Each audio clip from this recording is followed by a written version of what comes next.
En marge du Salon international de l'agriculture, nous intéressons au marché de la bière sans alcool, un marché en forte progression.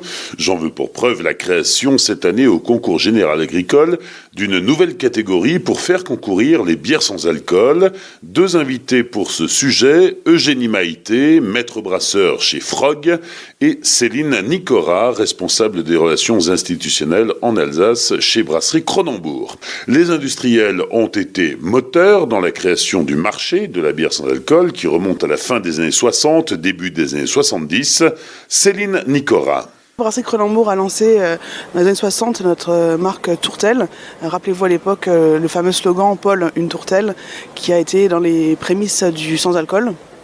Ce marché a connu un peu une petite pause entre-temps et nous avons lancé notamment notre marque Tourtel Twist en 2015 qui lui a vraiment relancé ce segment des sans-alcool. Oui, puis c'est un marché qui s'est comporté un peu en dents de scie au fil des années, puisque pendant longtemps il n'y a plus grand-chose, l'offre était vraiment très mince.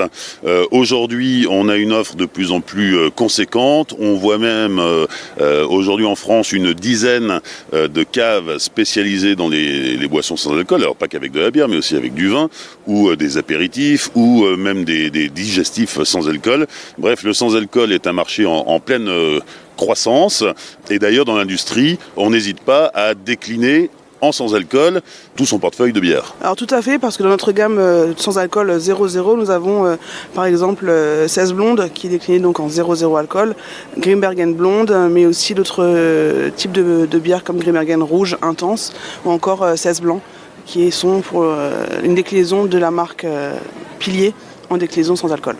Oui, d'ailleurs, Brasserie Cronenbourg, depuis plusieurs années, ne cache pas ses ambitions de devenir leader français sur le marché de la bière sans alcool.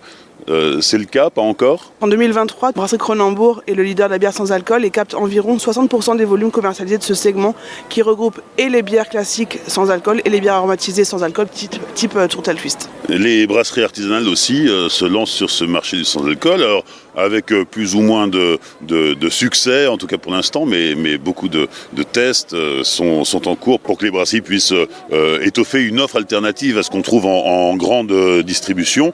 Eugénie Maïté, chez Frog, le sans alcool, ça a été un vrai sujet parce que ça fait 2-3 ans que la brasserie a lancé carrément une gamme. Oui, tout à fait, mais ce que je voudrais dire, c'est qu'au niveau de Frog, on a toujours aussi, depuis 30 ans, proposé des bières faiblement alcoolisées. C'est-à-dire qu'on n'est pas du jour au lendemain passé à des IPA à 6,5% d'alcool, à des bières sans alcool. Donc avant de développer notre gamme incroyable, donc une gamme entière de bières sans alcool à 0,5%, on avait déjà des light ale qui étaient à 2,7% pour justement avoir une alternative moins alcoolisée dans nos bars et restaurants pour l'offre du déjeuner ou sur des horaires, on va dire, professionnels. Donc pour nous, c'est finalement un aboutissement, mais on avait déjà acquis une forme d'expérience sur comment on crée un goût de bière avec une teneur en alcool beaucoup plus faible, voire à 0,5%. Et alors, ce qui a été fort de la part de Frog, c'est d'arriver directement avec une offre de 3 bières différentes. Justement, on ne voulait pas que ça soit quelque chose de cloisonné. Il y a vraiment un statement de notre part, c'est-à-dire que cette année, par exemple, on a en pression une bière sans alcool et on va essayer de maintenir en pression sur nos 9 becs toujours une offre de produits sans alcool. Le fait de créer en fait une gamme, c'est aussi pour avoir une approche culinaire et vraiment une approche qui est centrée sur le goût. Pour qu'on ne soit pas sur une offre technique, mais nous, en tant que restaurateurs, on est là pour délivrer une expérience client et donc apporter de la diversité dans le goût, quelque chose de culinaire, qui soit intéressant, orienté sur le plaisir. C'était aussi ce qu'on voulait faire en marquant le coup avec une gamme entière. Et alors, on atteint 0,5% d'alcool. En France, la limite, c'est 1,2%. En Belgique, pour obtenir le label sans alcool, il faut encore descendre à 0,5%.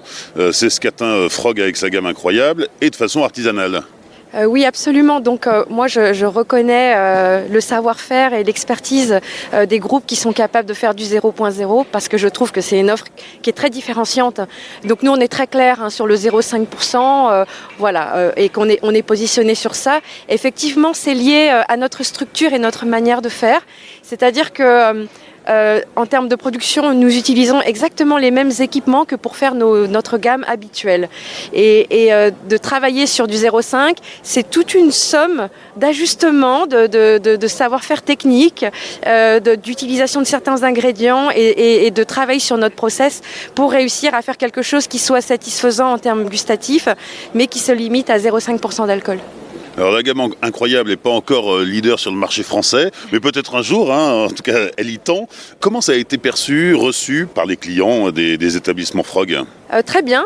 En réalité, alors on parle d'un segment qui au début était relativement faible, donc dire que ça a doublé et que ça double tous les ans, il faut le prendre avec un certain recul.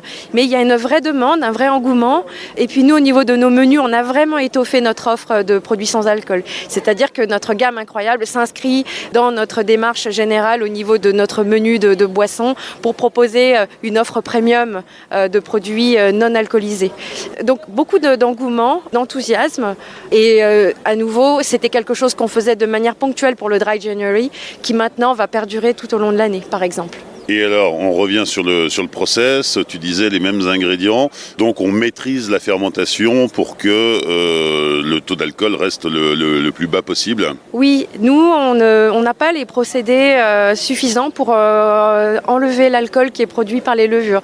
Donc en fait, tout se joue au moment de la fabrication du mou, où il va falloir travailler le mou pour pouvoir limiter la production d'alcool par les levures. Alors que Céline, dans les process industriels, là on parle carrément de désalcoolisation, c'est-à-dire qu'on produit une bière alcoolisée avant de retirer l'alcool. Alors tout à fait, on produit cette bière de façon classique, comme une bière classique, puis on la désalcoolise. Une fois que la fermentation finale est terminée, la bière est désalcoolisée par évaporation à froid sous vide à une température de 30 degrés. On brasse et on fermente la bière en allant jusqu'au bout du process et donc avec un niveau d'alcool classique.